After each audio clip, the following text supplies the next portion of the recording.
In fact, when I first came to Amman, I was in a taxi, I'd been invited to dinner, and all of a sudden I realized I didn't have anything to bring with me, so I thought, oh, must buy some sweets. So in my very broken Arabic, I conveyed this message to the taxi driver, and he said, okay, Habiba. And then I realized, as he pulled up in front of Habiba's pastry shop, why, he knew my name.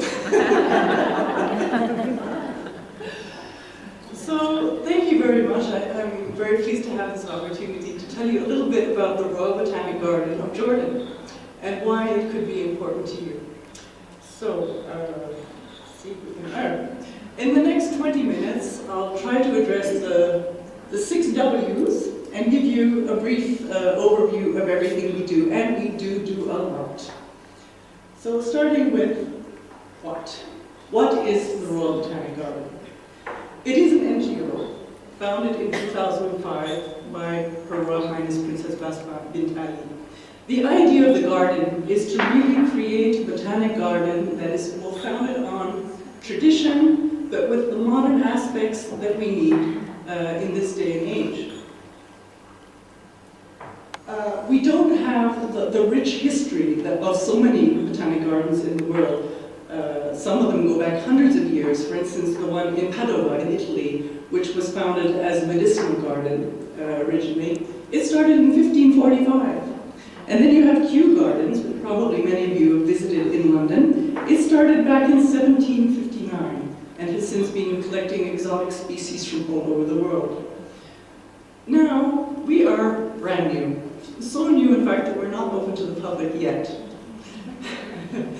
But we are trying to develop a botanic garden in due form that is not only in keeping with this definition from Botanic Gardens Conservation International, which is botanic gardens are institutions holding documented collections of living plants for the purposes of scientific research and conservation, display, and education. That's pretty standard. But we're going beyond that to adapt to the needs of today and a new social role. There's so many environmental problems that I'm sure that most of us are quite aware of these days, that the role of a botanic garden must go beyond the traditional keeping of plants. For sure, safekeeping of Jordan's plants, and we are doing only Jordan's plants, not the exotics, not the internationals, but there's such a need for the protection of the plants in Jordan that that is our focus. So while we are protecting plants and propagating wild plants that have, in many cases, never been grown before in a nursery, we are also trying to widen our focus to really connect with people around. So our view is it's plants, people, animals, land, climate, everything that makes up a vibrant ecosystem. Why are we doing this? Many reasons. There is no planet B. We're in a time right now when there is an environmental crisis. Plants are disappearing. You know, areas, you've seen it in Jordan. There is a big problem with dryness, there's overgrazing, there are many factors that are eating up the land, in Jordan and everywhere else. And a lot of plants are under threat. So we are trying to protect those plants. Did you know that there's over 2,500 plants in Jordan? Far more than in the UK. A lot of them are medicinal. We have hundreds of medicinal plants here, but some of them are disappearing. So we are we have a mission now to save those plants. So we are protecting the plants, and also we're helping to meet the goals of the international treaties on ecological conservation, such as the CBD, the Convention on Biological Diversity, and the Millennium Development Goals. Now, those international conventions that the Jordanian government has subscribed to have many goals, and they include issues such as getting rid of poverty and improving health and food security. So these are all issues that we will also address. But to do this, we have to bridge science, research, people, and work together, really by engaging the public. So here, as Karen read out, our mission statement is really to conserve native biodiversity, the plants of Jordan, at the habitat level, establish a center for science, research, environmental education, a demonstration site for sustainable living, and a unique ecotourism destination that I hope that you will all be around to enjoy sometime in the relatively near future.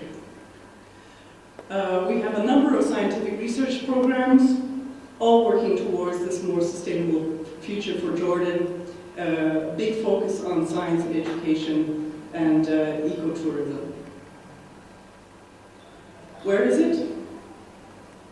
Not too far from Jordan, from Amman. If you take the Jerash highway to the north, you go straight up, and halfway to Jerash, you turn left into the town of Tel Rumman. And we're located right beside King Talal Dam on 2.5 mountains that are overlooking the dam.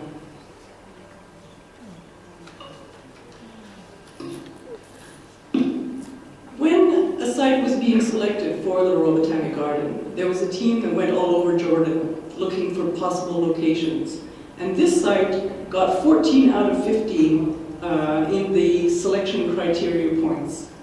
It's accessible, it's in the middle of a population center, it's near universities and some other scientific research centers, and it has a very interesting configuration. Down at the level of the reservoir, it's 200 meters above sea level, and it rises up to 500 meters.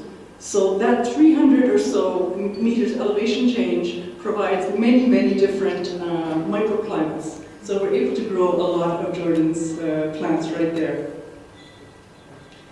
And it's a beautiful space. If you've ever been out there, you know what I mean. It's a place to just breathe and really relax and get away from it all. It changes a lot in the different seasons, but in the springtime, especially in February, March, it's green and lush with vegetation and plant life.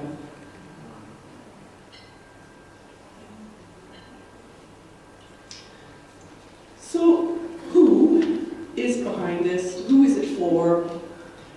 Of course, we're going to have a lot of visitors when we eventually open. We'll be hosting school groups and giving educational activities. We have a very close focus on the local community. A lot of the people working there are from the local community. And in fact, when we first started, we had to put up a fence around the area. So local community was not very happy because they had traditionally used that area for grazing. So a decision was made early on by Her Royal Highness to hold public meetings and connect with these people. And we created a program called the Community-Based Rangeland Rehabilitation Program that works very closely with the herders and provides them with supplemental fodder and does give them access still to areas inside the garden for grazing. In addition, that program helps them with the health of their herds, the management of their herds, provides medicines and vaccinations, everything they need. So the herders now are having healthier animals, making more money, and they are our best supporters. So some of these people, the one up in the right-hand corner, he used to cut the fence at night to take his herds in, and now he's working with us and for us. There's an interesting mixture of people who are connected with the garden already. Not only the locals, but people from throughout Jordan and from other countries also. As a new botanic garden, and the first one in Jordan, nobody here has experience with what it takes to run a botanic garden. So we do have experts that are advising us. Here you see James, who is our new curator from the UK, talking with some of the nursery workers. We're working with Jordanian universities and researchers, other botanic gardens, as well as with a program called Botera, the Botera Jordan program, which is twinning us with Kew Gardens, the University of Birmingham, and Innovio Consulting. It's a program funded by the European Union, which is providing specific training for our researchers in the seed bank and herbarium. But who is behind the garden? Her Royal Highness Princess Basma bint Ali, who is a pioneer in biodiversity conservation. She's a real spokesperson for the environment, and she is a very hands-on princess, I'd say. She's always involved in every aspect of our programs, and without her, we wouldn't have the same enthusiasm, I'm sure. So, as you see, the Royal Botanic Garden is divided into three main areas: science and conservation, education, community development, and sustainable living. Given the diverse microclimates at the site, we are in the process of recreating 5 different complete habitats from Jordan, right there on the site. We have selected home habitats in different locations throughout Jordan and are reproducing the same flora to create entire environments. And as you see, the site is divided into different areas according to the vegetation that can grow there. One of the very important projects that we're working on is the red list of threatened species. You're probably familiar with it for animals, but that also exists for plants, and it's never been done in Jordan. So probably in January of next year, we'll publish the first volume of the red list of threatened plants in Jordan. This is a very important step because it's also part of the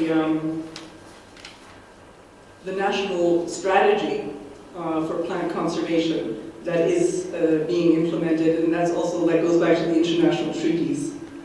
It's one of the requirements of that is something required of the government of Jordan, so we're taking care of that also. Besides that, we have established so far a nursery propagating plants, and we're having a lot of success there so far, and a seed bank. We collect the seeds and are storing the seeds for future projects, and as some of them are also quickly disappearing. We have created the National Herbarium of Jordan. Did anyone collect plants and press them when you were younger? Yeah, well, that's the same thing, same idea.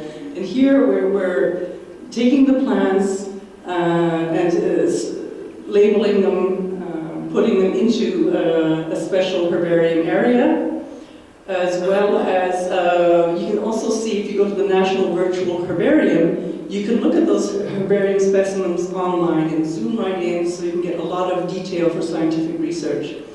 In addition, we are scanning historical specimens that have been collected and that are now deposited in such places as Kew Gardens or Lebanon or other universities. And also the RSCN has herbarium specimens. We started a cryopreservation project. This is another way to conserve plant material, and by actually taking parts of a plant and putting them in different formulas, you can grow them and then deep freeze them, or it's more than deep freezing, preserve them in a specific way that allows in the future for that plant material to be taken out and to be grown from the plant.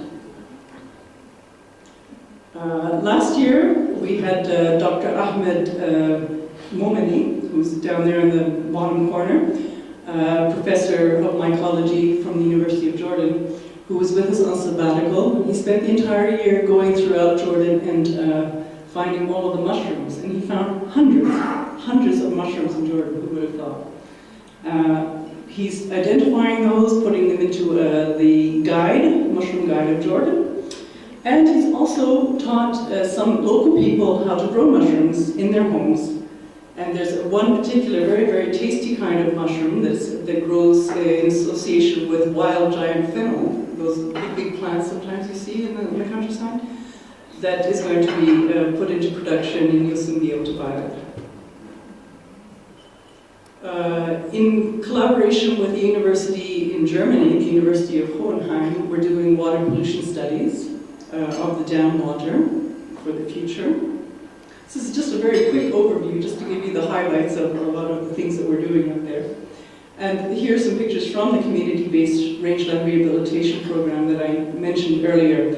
And one other interesting thing that they're doing, our researchers, is they are collecting local knowledge. They're collecting the traditional knowledge on use of herbs and even of treatment of flocks that the elders have, and that are things that are fast disappearing otherwise.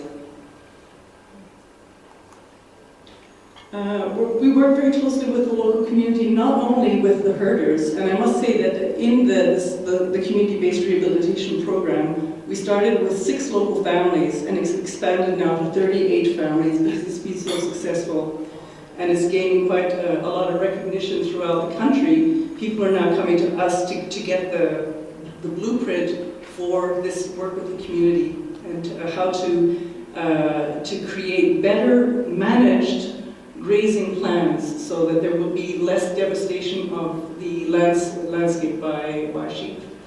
So as part of that, we're also trying to develop alternative income generating projects for the local community so they won't be so dependent on sheep. So we're working with the men, the women, and even children in the schools. We've had a number of classes teaching the women art concepts, as well as sewing and embroidery, and we'll be developing some projects with them in the future, including beekeeping also, the production of jamid, this is sun-dried yogurt that I'm sure you're all familiar with, and pottery. Now, the clay for the pottery and for our earth-based buildings comes from the dam. All of the dams, they always have a problem with sediments accumulating and they have to be cleared out. Well, it turns out that the sediments at King Talal Dam are clay-based. So we've been experimenting with those to create pipes. This pipe at the top, this is a pipe from Petra, from the Nabatean water harvesting system. So we're trying to reproduce the same recipe, if you will, and for the clay and for the mortar, to produce these water pipes and water channels and water storage units so that we're able to harvest the water from the site and keep it for work, for cultivation purposes. Now, this, if it goes well, then we'll be able to reproduce this and also give the same techniques to other parts, to other projects in Jordan also. These buildings that you see here, well, these bricks at the bottom, first of all, these are made from the dam sediments. We've done a first trial batch in collaboration with the Royal Scientific Society, testing their durability and so forth. We have a pretty good batch so far that we've used actually for floors inside of these buildings, and we will continue to refine the process so that we'll be able to produce bricks that are good for building from the sediments of the dam. These buildings, and I'll show you another picture to give you an idea of what we're doing out there. These are earth bag structures, or also known as ecodomes. They're made entirely of earth. Earth is rammed into a circular, tubular bag, and then is laid down in circles to create these domes, and then covered also with mortar. So you'll have some very unique buildings to visit when you come up there. This is one of many sustainable development demonstration projects that we will be showing visitors at the garden. We want to an average Jordanian to be able to come to the garden and say, maybe I can do that, and take that idea home and be able to go with it. Another example of that, for instance, is solar cooking. We've had some trials now with cooking using a very basic solar oven, and eventually at the cafe that will also be part of the garden, we'll be offering you solar cooked food. So that's a very brief overview, and I'd be glad to take your questions after, but I'm sure a lot of you are asking, when's it going to be open? When can we go up there? Well, a project of this time, of this caliber, takes time. And as you see, really we are extending in so many directions at once. In the early stages, it was important just to let the land be, to regenerate and regrow the vegetation, because it had been grazed down to bare earth by the sheep, as you see so many locations in Jordan. So in the time since we started the garden in 2005, we've had like abundant regrowth, and flowers have started to appear that haven't been seen for 70 years in the region. So now a lot of planning, replanning has been done, and we're at the stage where we're developing the final landscape plan and building the buildings that are needed, the facilities for the visitor center, the gateway building. So we want to open soon, but it's rather funding dependent, and it's in a relatively near future. I can't give you an exact date yet, but it'll certainly be well worth waiting for. So you'll be able to see, especially in the springtime, the beautiful plants of Jordan. And we really we look forward to seeing you at the garden in the future. Thank you very much.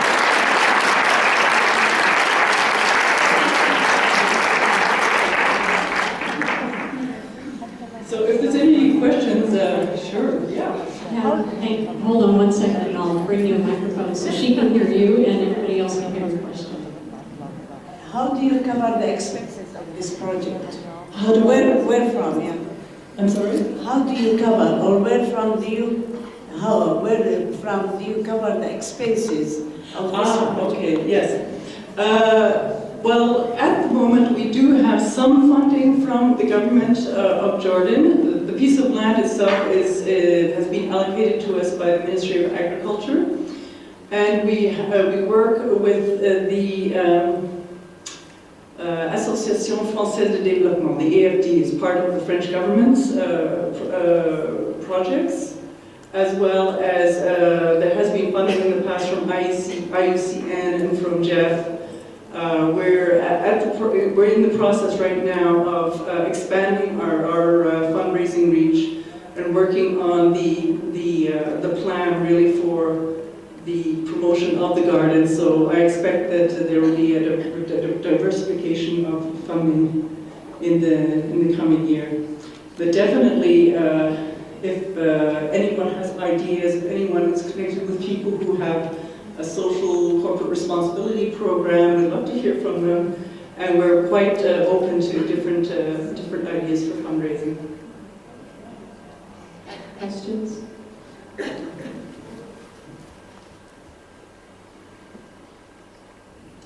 I'd just like to say that it sounds brilliant and brilliantly executed and well thought out.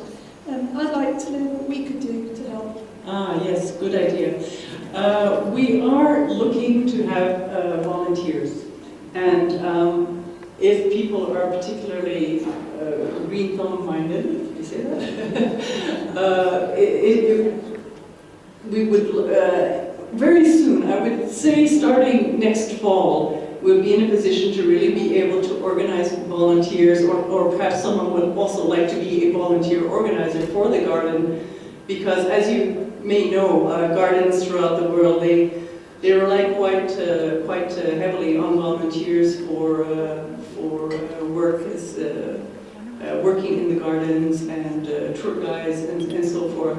So you'll see on the website at royalbotanicgarden.org there is a page for volunteers, and that's something that I'm going to be working on after the summer, to really be able to provide people who want to go out and get their hands dirty the opportunity to do so. So stay in touch. You see also on the website it's possible to sign up for our newsletter. So if you do that, then I'll let you know when that's really going. Thank you. Other questions?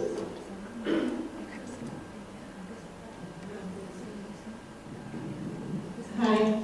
Hi. This is a good project, and if we want to really protect this natural nice thing in Jordan, we have maybe to start working in the garbage everywhere Yes. here in Jordan, Absolutely. because this thing it kills the natural thing. Absolutely, and this is, as part of our mission, we'll be doing as much as we can to raise awareness and educate people, because this is a huge problem, and it's a blight on the landscape to see plastic bags and garbage. It kills people, when they see this. So, we're going to be, we'll be working on recycling, on composting, and raising awareness. I'm also working on the interpretation plan for the garden. So there'll be good signage, there'll be brochures, you'll be able to click on a QR code on a sign and then be taken to a website for more information, and as well as giving people better ideas and telling them to buy a canvas bag instead of using plastic and so forth. Yeah, I want to help for that, because I ask I'm from Canadian Embassy, and I ask the people who can help for that. And I want to start with some people, if they're interested to do that, and go in the school and to educate the kids. I was a teacher before. I can do that. Okay. And I want to help. I want other people help me. If they can start it in the school and have a program for the school, and the kids can educate themselves and educate their family too. Because we saw the addict throw the things from the car. It's really bothering me a lot. Yeah. Great, well let's talk, and maybe we can jointly develop a program, and we don't need to wait until the garden opens to start on that sort of thing. It needs to be done more and more right now. As a communications manager at the RBG, I'm online a lot. I do the Facebook page and so forth. So I'm getting to see a lot of neat little initiatives that are popping up here and there. And it's very important that we kind of coordinate between each other and get to Jordan really thinking greener and greener. And that's why, as Karen pointed out, I put on the website the Jordan Green pages, where you can go and see what other organizations are out there that you might want to know about and to connect with also. Yes, I just would like to somehow answer to your request. I guess it has to be done in a better networking, as Mrs. Habiba is suggesting, because in Jordan there have been so many projects before, in the 80s, in the schools, where children were encouraged to go out and to collect the rubbish. There had been calls on television. So it's not that the society is sleeping, but it doesn't reach the rest of the country. Because we are talking 5% of Amman. They're very Western, they're very modern people. But we are not reaching the suburbs. This is where actually it has to, we have to think a little bit different. And maybe, like you said, to do a bigger networking project. It's not enough just to go to private schools where there isn't awareness in any way. Yes. It has been done before, but it hasn't reached the rest of the country. There's a number of initiatives that are happening now. There's one that's coming up soon that you may not have heard of through GIS, which is a German organization that is actually going to have coordination between ourselves, RCN, I believe, perhaps JES is in there, Joe Hood, the Friends of the Middle East, many different NGOs, as well as a representative within the Ministry of Environment. So that we'll be working on coordinating the raising of awareness about these issues. But definitely I would like to see more going on along those lines. And so, you know, if you have a particular interest in that, send me an email. You can contact me through the website. And let's do it. The need is there. I'm sorry, I can't hear you very well. I know that you talked about herding and ring and animal research, etc.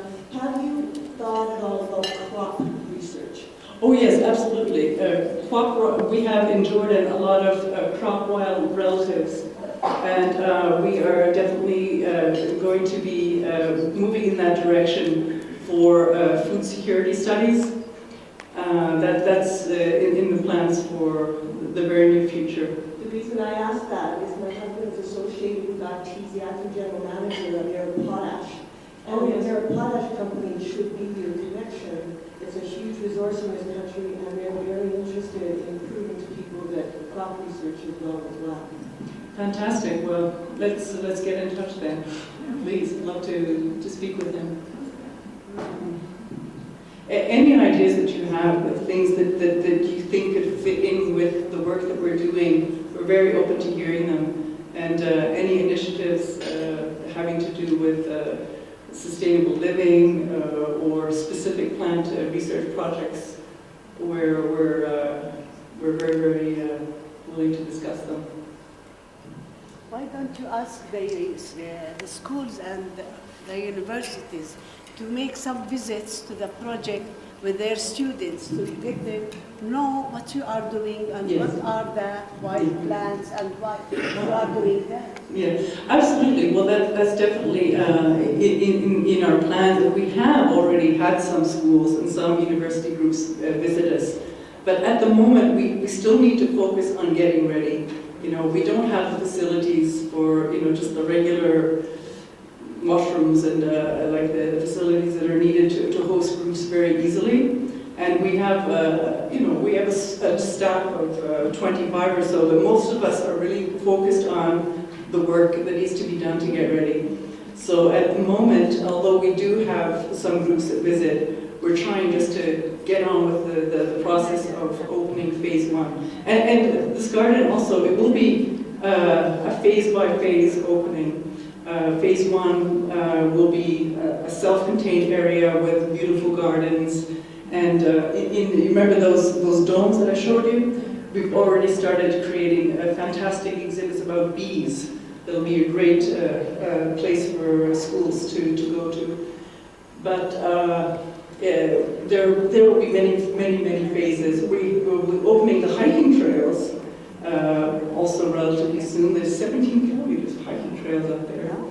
And eventually, down the road, there'll even be eco-lodges and access to the reservoir and paddle boats and so forth. But slowly, shway. Other questions?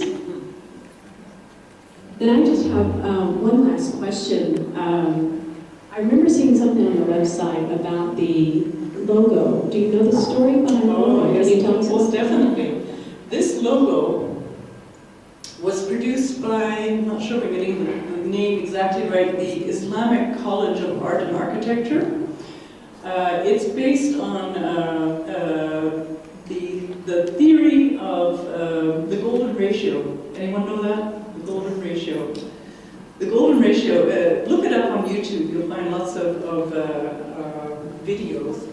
It's a specific proportion, kind of rectangular, of a certain size that is most aesthetically pleasing. And this is the size that you find repeated constantly in nature. If you say, for instance, you look at one of those, you know, those curly shells, it's the development that the expansion of that shell goes according to a specific ratio that is also the golden ratio. You see it in sunflowers, in leaves, and the same proportions are used in this logo. And you also have here the letters of Haditha Nabatiya Malikiya. Haditha Nabatiya Malikiya. See that? It's hard to make out. But you've got the name and the plant, as well as the ratio that is one that occurs very, very often in nature. Beautiful.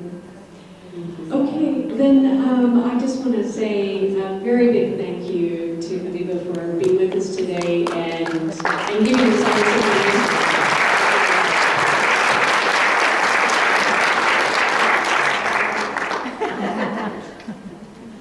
I very much look forward to visiting the garden when it opens.